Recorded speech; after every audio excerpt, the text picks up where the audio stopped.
Hi folks, Rich here. Merry Christmas to you all. Right, so a friend of mine, Lukas Rashitska, whose YouTube channel I'll post a link to below, had asked me whether I was actually going to post this to YouTube in the first place.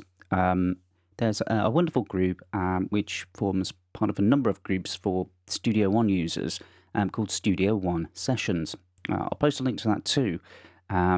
Another useful page could be useful to you as well is the Persona Studio One page as well, where if you're having some issues with a plugin or you just would like to give some feedback and contribute to the community, I'll post a link to that too. In regards to this Christmas song that I've created, there really isn't too much to it. Don't be intimidated by the fact that there's a number of tracks here, because essentially all we're doing with these tracks is giving voices to each of the sections of an orchestra with some layering and some little percussion elements here and there. We've got the obligatory ship's bell, we've got sleigh bells, and we've got piatis. We've got some toms and timpanis, all the usual stuff that you would expect to hear. The way it came about this was to come up with a story. I do this every year as a bit of fun, so it's not to be taken too seriously or anything like that. But I start off with a story essentially about Santa and his journey to deliver presents to children. So initially it starts off with Santa stirring. He wakes up and has a realization that he needs to be somewhere. And then he needs to get his boots on so that he can then head to the skies to deliver the children their presents. He arrives, and as he descends, he needs to then consider treading carefully because the children are actually asleep, but stirring. Christmas morning comes along and all is quiet for a short period of time, until the children wake up, of course, and run down the stairs and through the house towards the tree where the presents have been left.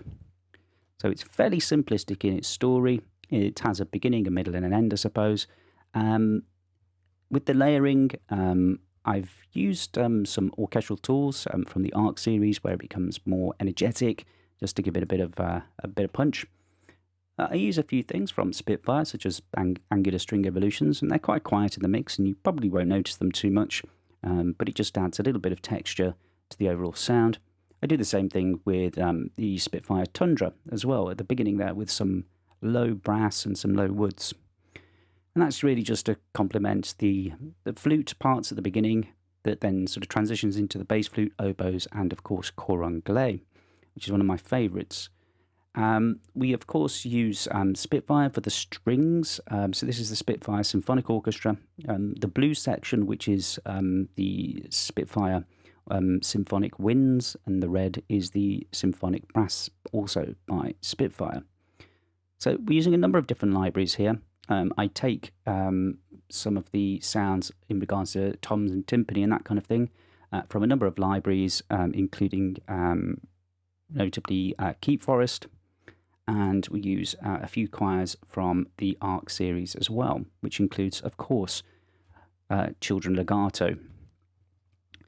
So let's have a listen to it as it is in its entirety. It's written in 6/4, and for those of you who are wondering what 6/4 sounds like, before we actually start playing the music, we'll mute all of the tracks and just press play and listen to what that sounds like. So remember, we're not counting 1, 2, 3, 4. We're actually counting 1, 2, 3, 4, 5, 6. 1, 2, 3, 4, 5, 6.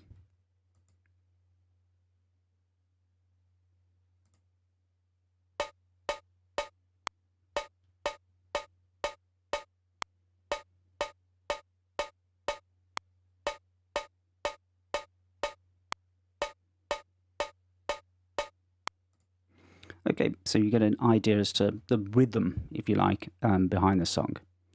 So let's take the track, let's put it back to the beginning, let's get that click off, and let's unmute all of the tracks. There's not a lot of mixing going on here, as you can probably tell. There's a few changes here and there, but most of it is vanilla, as you would expect to hear it out of the box. So let's see what it sounds like.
So there we go. So it's 3.5 minutes long. It's a bit of fun, and I hope you enjoy it. In regards to how we actually achieve the sound, I think this is kind of a good place to sort of finish on, really. Is what did we do with this? Like, how did we come up with the idea of the sections? Well, if we actually take a listen just to the strings here, where Santa wakes up and has a realization, let's just pay attention to the legatos here.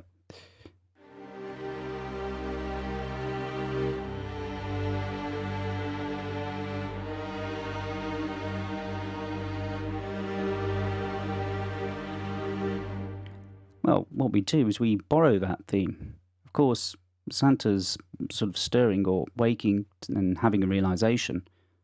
But what happens on Christmas morning for the children?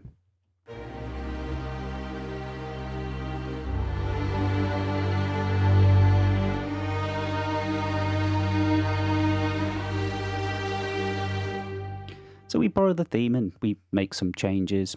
We use a little bit of portamento legato, that sliding sound that you hear.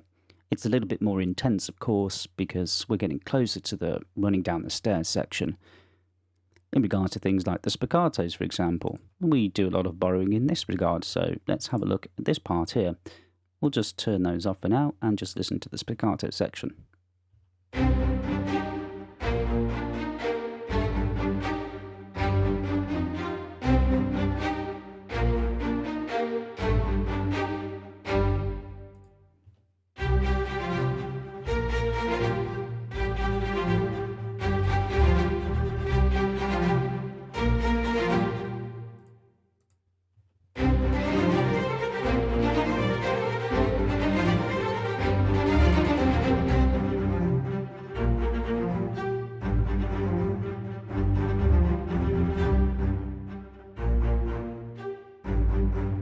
So you can hear that at this section here, where Santa's got to get his boots on, it's less busy, but you can hear some similarities in the notes played by the violas, celli, and the basses.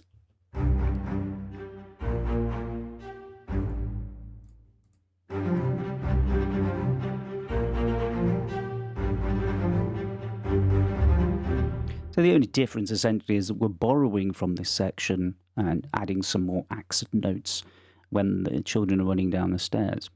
It's more noticeable, I suppose, with things like the flutes. So if we take a look at the flutes here.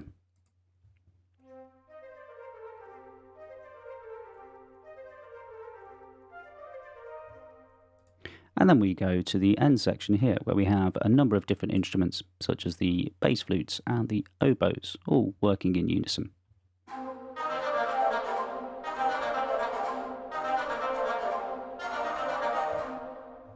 So what I would say about making a piece of music that seems daunting on the face of it, we can actually layer and take themes and ideas from different parts of the song and reintroduce them, as long as we're adding something to it so that it doesn't sound monotonous and robotic, almost like a cut and paste, and dare I say it, EDM sounding.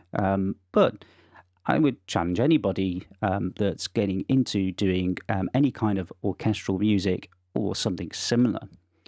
And actually, I would take the same application to people that are playing guitars and singer-songwriters.